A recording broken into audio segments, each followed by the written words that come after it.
സംസ്ഥാനത്ത് പരക്കെ പെയ്ത മഴയ്ക്ക് ഇപ്പോൾ നേരിയ ശമനം വന്നിട്ടുണ്ട്. ഇന്ന് 2 ജില്ലകളിൽ റെഡ് അലർട്ട്. കോഴിക്കോട്, വയനാട് ജില്ലകളിലാണ് റെഡ് അലർട്ട് ഉള്ളത്. ഇപ്പോൾ വയനാട്ടിൽ നിന്ന് ജോഷില ചേരുകയാണ്. വയനാട്ടിൽ റെഡ് അലർട്ടാണ്.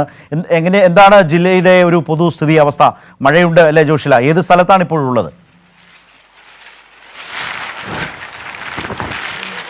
ശരത്, വയനാട്ടിൽ കനത്ത മഴ തുടരുകയാണ്.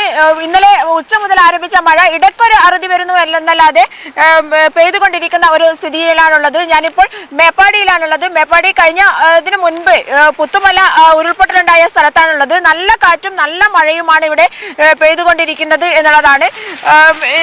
ഇതിന് തൊട്ടടുത്താണ് ചൂരൽമല. ചൂരൽമലയിലേക്ക് NDRF സംഘം ഇപ്പോൾ കടന്നുപോയിട്ടുണ്ട്. അല്പസമയത്തിനകം NDRF സംഘം അവിടെയുള്ള സ്ഥിതിഗതികൾ വിലയിരുത്തും. അതിനുശേഷമായിരിക്കും ഇനി എങ്ങനെ മുന്നോട്ട് പോകണം, എന്തൊക്കെ ഈ സാഹചര്യം അനുസരിച്ച് എന്തൊക്കെ ചെയ്യണം എന്നുള്ള കാര്യങ്ങളൊക്കെ NDRF സംഘം ഇന്ന് തീരുമാനിക്കും. എന്തായാലും ജില്ലാ ദുരന്ത നിവാരണ അതോറിറ്റി കൃത്യമായ ഇടപെടലുകൾ നടത്തിക്കൊണ്ടിരിക്കുകയാണ്. പല സ്ഥലത്തു നിന്നും ആളുകളെ മാറ്റിക്കൊണ്ടിരിക്കുകയാണ്. 18 ക്യാമ്പുകൾ വയനാട് ജില്ലയിൽ തുറന്നു കഴിഞ്ഞു. 700ഓളം ആളുകളെ മാറ്റിപ്പാർപ്പിച്ചു കഴിഞ്ഞു.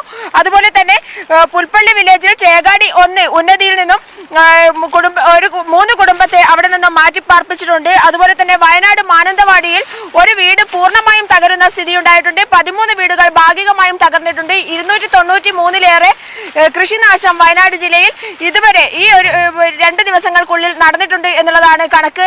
ഏകദേശം കർഷകരും അതുകൊണ്ട് വലിയ ബുദ്ധിമുട്ടിൽ തന്നെ പോകുന്ന ഒരു സ്ഥിതിയിലേക്ക് മാറിയിരിക്കുകയാണ്. എന്തായാലും ഇപ്പോൾ മേപ്പാടിയുമായി ബന്ധപ്പെട്ട് ചൂരൽമല, മുണ്ടക്കൈ ഭാഗത്ത് പുന്നപ്പുഴ നിറഞ്ഞു കവിഞ്ഞ് ഒഴുകും.